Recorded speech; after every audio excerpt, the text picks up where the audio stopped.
तो क्या होता है जब दो न्यूक्लियर पावर वाले देश एक भयानक आतंकी हमले की वजह से एक बड़े युद्ध के मुहाने पर आ खड़े होते हैं? आज हम ऑपरेशन सिंदूर की उसी अनकही कहानी की गहराइयों में उतरेंगे। ये एक ऐसा टकराव था जिसने न सिर्फ जानें ली बल्कि दक्षिण एशिया में मॉडर्न वॉरफेयर की पूरी किताब ही बदल कर रख दी। चलिए इन घटनाओं की परतें खोलते हैं।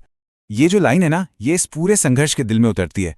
ये हमसे पूछती है, क्या ये सिर्फ एक सोची समझी मिलिट्री स्ट्रैटेजी थी या फिर एक देश के अंदर दबे हुए दर्द और गुस्से का नतीजा?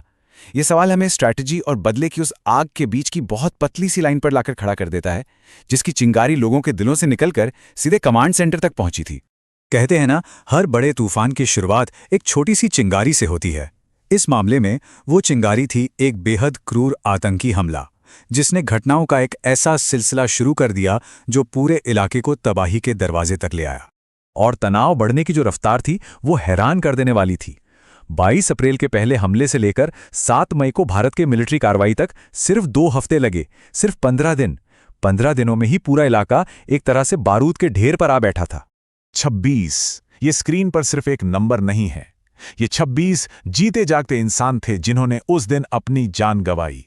26 परिवार जो एक झटके में हमेशा के लिए तबाह हो गए। यही वो इंसानी कीमत थी जिसने आगे होने वाली हर चीज की नींव रखी। ये कोई रैंडम एक्ट ऑफ वायलेंस नहीं था, नहीं, ये एक सोची समझी बहुत ही शातिर साजिश थी।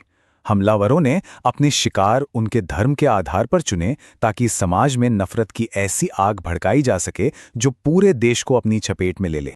तो इस उकसावे के जवाब में भारत ने जो ऑपरेशन लॉन्च किया वो बहुत सटीक था, और उसका जो कोड नेम था वो कोई रैंडम शब्द नहीं था, वो अपने आप में एक बहुत गहरा, एक सिंबॉलिक स्टेटमेंट था।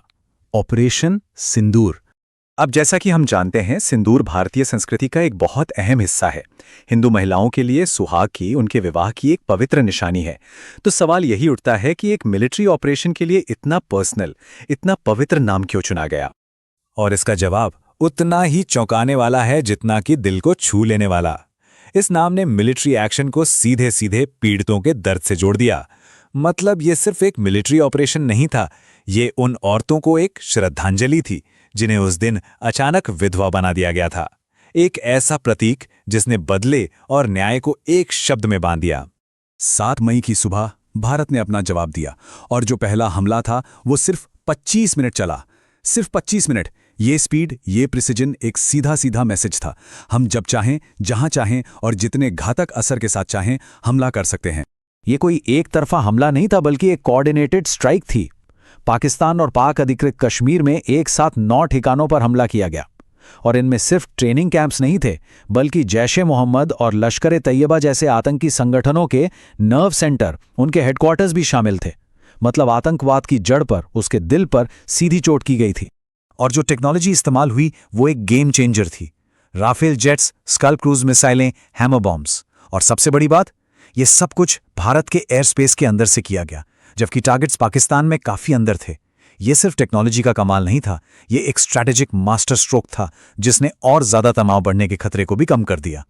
और हाँ, एक और जरूरी बात, ये सिर्फ एयरफोर्स का शो नहीं था। नहीं, ये एक ट्राई सर्विस ऑपरेशन था। मतलब आर्मी, नेवी, एयरफोर्स सब एक साथ एक धुन में काम कर रहे थे। ये जो जॉइंटनेस है ना, मतलब ये जो आपसी तालमेल है, यही कामयाबी की सबसे बड़ी वजह बनी, और इसने पूरी भारतीय सशस्त्र सेना की ताकत को दिखाया। लेकिन ये पहला हमला तो सिर्फ शुरुआत थी। अब देखते हैं कि इसके बाद हालात कैसे बिगड़े और कैसे पूरा का पूरा रीजन एक बड़े युद्ध के मुहाने पर आ खड़ा हुआ। हमलों के ठीक बाद एक और जंग शुरू हो गई, इंफॉर्मेशन वॉर। भारत का कहना था कि हमने सिर्फ आतंकी ठिकानों को निशाना बनाया है, वहीं पाकिस्तान का दावा था कि सिविलियन इलाकों पर, मस्जिदों पर हमला हुआ है। और इस प्रोपेगेंडा के धुएं में सच कहीं खो सा गया। इस बढ़ते तनाव की एक बहुत बड़ी इंसानी कीमत भी चुकानी पड़ी। ये जो 21 का आंकड़ा है, ये उन भारतीय नागरिकों का है जो पुंछ जैसे इलाकों में पाकिस्तान की जवाबी गोलाबारी में मारे गए। हर मिलिट्री मूव का एक सीधा और दुखद नतीजा आम लोगों पर पड़ रहा था। और ये एक इंटरनेशनल न्यूज़ रिपोर्ट की हेडलाइन इस त्रासदी को एक लाइन में समेट देती है। पुंछ में पाकिस्तानी गोलाबारी में मारे गए लोगों में 12 साल के जुड़वां बच्चे भी शामिल हैं। हम अपने खून से कीमत चुका रहे हैं। बड़े बड़े स्ट्रैटेजिक फैसलों के पीछे ऐसी ही कहानियां छुपी होती हैं। और इसी संघर्ष के बीच एक ऐसा मोड़ आया जिसका असर पूरी दुनिया पर पड़ सकता था। पहली बार दो न्यूक्लियर ताकतों के बीच बड़े पैमाने पर ड्रोन्स का इस्तेमाल हुआ। ये दुनिया का पहला ड्रोन वॉर था, दो न्यूक्लियर आर्म्ड पड़ोसियों के बीच। एक बहुत ही खतरनाक नज़ीर जो भविष्य के लिए कई नए और मुश्किल सवाल खड़े कर गई। जब पाकिस्तान ने पलटवार किया तो भारत ने दांव और भी बढ़ा दिया। 9 और 10 मई को हमलों की दूसरी लहर शुरू हुई। लेकिन इस बार टारगेट सिर्फ टेरर कैंप्स नहीं थे। इस बार सीधे सीधे पाकिस्तान के मिलिट्री ठिकानों को, एयर बेसिस को निशाना बनाया गया। अब खेल पूरी तरह से बदल चुका था। जो एक काउंटर टेरर ऑपरेशन की तरह शुरू हुआ था, वो अब एक डायरेक्ट मिलिट्री कॉन्फ्लिक्ट बन गया था। तो चलिए अब थोड़ा पीछे हटते हैं और इस ऑपरेशन के लॉन्ग टर्म असर को समझते हैं, क्योंकि ये सिर्फ एक मिलिट्री एक्शन नहीं था। ये भारत की एक नई मिलिट्री सोच, एक नए डॉक्ट्रिन का जन्म था। ये लाइन इस बदलाव को बिल्कुल सही तरीके से पकड़ती है। भारत का जो अप्रोच था वो रिएक्टिव डिप्लोमेसी से हटकर अब असर्टिव डिटरेंस का हो गया था। मतलब संदेश साफ था, अब हम हमला होने का इंतजार नहीं करेंगे, हम खतरे को वहीं खत्म कर देंगे जहां से वो पैदा हो रहा है। तो इससे स्ट्रेटेजिक तौर पर हासिल क्या हुआ?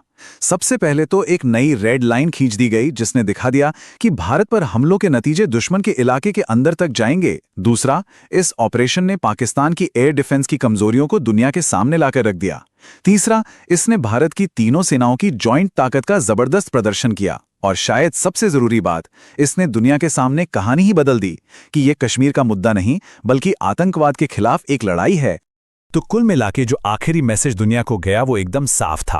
वो स्ट्रेटेजिक संयम, वो स्ट्रेटेजिक रिस्ट्रेंट का दौर अब खत्म हो चुका है। भारत का नया सिद्धांत अब सीधा और साफ है। हम अगले हमले का इंतजार नहीं करेंगे, हम पहला हमला करेंगे। और यही बात हमें आखिरी और सबसे परेशान करने वाले सवाल पर लाकर छोड़ देती है। हाँ, ऑपरेशन सिंदूर ने खेल के नियम बदल दिए हैं, लेकिन एक ऐसे रीजन में जो न्यूक्लियर हथियारों के ढेर पर बैठा है, इस नई आक्रामक हकीकत का भविष्य क्या होगा? ये एक ऐसा सवाल है जिसके बारे में हम सबको सोचना